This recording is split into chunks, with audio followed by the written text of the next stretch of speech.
Daha kimse konuşmuyor diye ben geldim. Başkan yeter. Ya başkanım oylamaya geçin yeter. Memlekete gideceğiz. Kısa konuşacağım.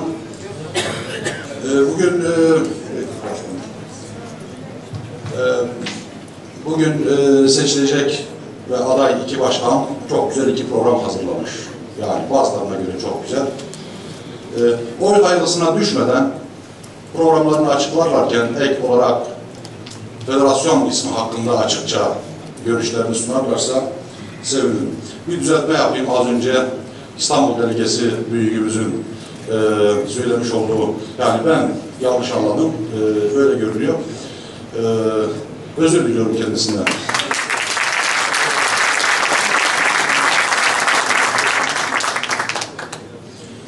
Artı bir şeyim var. Rehan adına değil, kendi adıma